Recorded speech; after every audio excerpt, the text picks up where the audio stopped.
U.S. Secretary of State Hillary Clinton's visit to Israel this weekend sets a murky future for the US-mediated peace talks between Israel and the Palestinian Authority.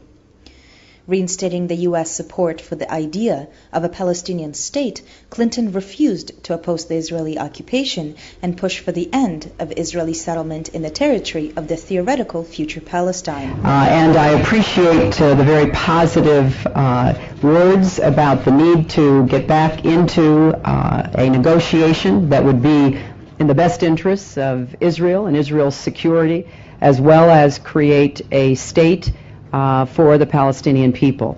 It becomes unclear, however, what can be negotiated at these peace talks.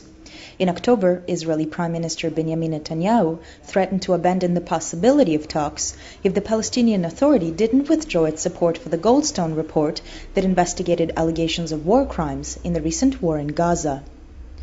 This week, the U.S. Congress will debate endorsing a resolution that supports Netanyahu against the Palestinians. House Resolution 867 calls on the U.S. President and the Secretary of State to oppose unequivocally any endorsement or future consideration of the report of the United Nations fact-finding mission on the Gaza conflict in multilateral fora. The reasons given are that the Goldstone report's conclusions were prejudged, one-sided, flawed, and biased, that the report lists unfounded allegations of war crimes, and that it made no mention of the relentless rocket and mortar attacks launched from Gaza over the past 8 years. The resolution is drafted by representatives of Florida, Indiana, New York, and California, and is scheduled to appear before the U.S. Congress on Tuesday, November 4th. Judge Richard Goldstone, after whom the UN report is named, replied to the accusations addressing all the points raised in the resolution. He reiterated that his team refused the original mandate of the fact-finding mission precisely because it only called for an investigation of violations committed by Israel. His report, he says, examines both sides, including the rocket and mortar attacks launched by Hamas, and urges the U.S. representatives who will vote on the resolution to actually read his report themselves. Meanwhile, Haaretz reported last weekend that construction has ramped up in at least 11 settlement locations. Unlike Hillary Clinton, U.S. President Barack Obama has repeatedly said the United States does not recognize the legitimacy of continued settlement construction. Israeli Prime Minister Benjamin Netanyahu indicated he will restrict ongoing land annexation, and over the past several months, the Israeli Defense Forces have evacuated several outposts defined as illegal by Israeli law. According to a 2004 ruling of the International Court of Justice, however, all of Israel's settlement colonies are illegal, including the segregation wall and the security apparatus that separates the Jewish settlements from the Palestinian villages and towns throughout the occupied territories. At the end of October in Bethlehem, the joint Israeli-Palestinian Alternative Information Center held a conference on the economy of the occupation and its infrastructure.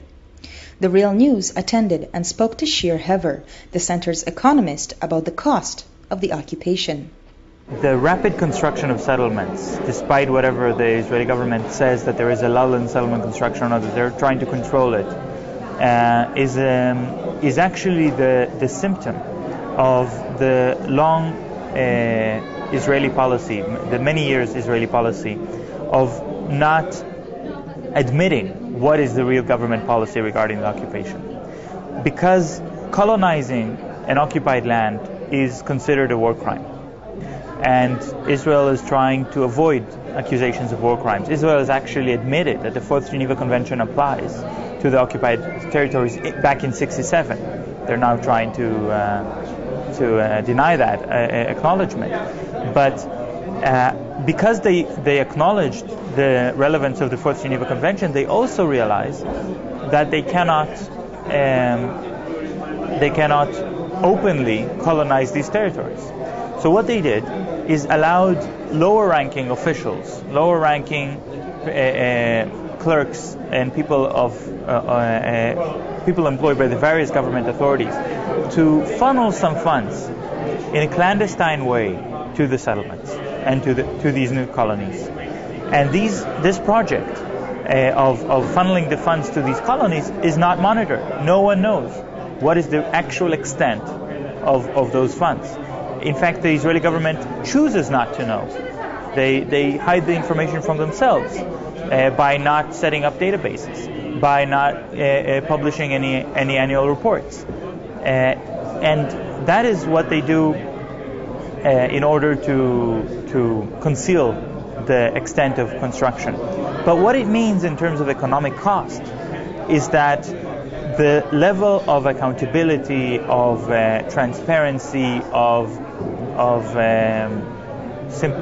clean hands in Israeli government has been destroyed on all levels, not just regarding the colonization of the occupied Palestinian territories. Because when you have this practice that budgets are not fully transparent, that the government budget is riddled with codes and misnomers and euphemisms, you get this situation where corruption is very easy. And indeed, corruption in Israel is at extreme levels one of the most corrupt countries, at least in the developed world, if not in the world altogether. So this is where the cost really lies. And of course, corruption is not just in the high levels of government. There is also a very high crime rate and a lot of violence, because there is a kind of an understanding that law is not something that is sacred or that is important. The law is convenient. And if it's not convenient, you can break it. So international law, although Israel officially supports it, it violates it on every turn and every day. In his talk at the ASC conference, Hever estimated that the cost of the Israeli occupation of the Palestinian Territories is $9 billion a year. Because of the lack of transparency in the military administration, however, it is impossible to provide an accurate number. Hever also explains that though the cost of the occupation is largely paid by the Israeli government and the international community, the profit is almost entirely privatized. Being aware of the cost doesn't necessarily mean that people take action against the occupation.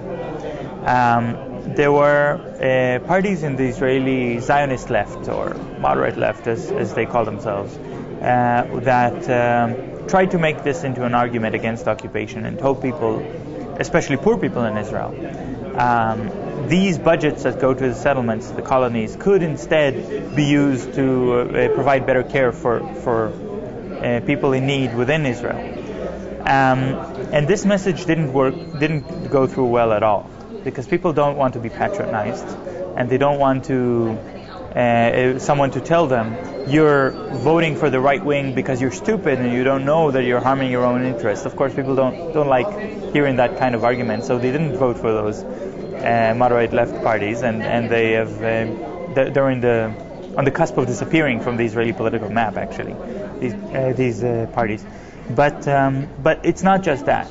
It's that for poor Jewish Israelis, their choice of identity is between a kind of national identity or religious identity, or an identity based on their class position and on their socioeconomic standing. Those who choose to be identified as working class, as poor people, may find solidarity with the struggle of Palestinians, but they also are on the losing side, and they know that it's not realistic for them to really upgrade themselves to a different class and escape poverty. But those who define themselves first and foremost as Jews, as Zionists, then that definition puts them on the winning side. Even if they're very poor, they're winning this war against Palestinians. They are the masters of the land.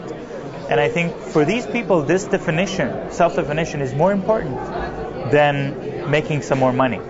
And so the cost of the occupation has never been a very strong motivator within Israel to convince people to speak up against it. The question is, who can make Israel accountable for its crimes and force Israel to take responsibility for its actions? I think that Israeli society is not going at any point to wake up one day and say, we were wrong, sorry, it was all a terrible thing of us to do, and the occupation will now end. That doesn't happen. It never happened in history. But I do think that as soon as occupation ends, almost all Israelis would say they were always against it. It's the same as a thing that happened in South Africa as well. After apartheid fell, everybody turned out to be against it from the start.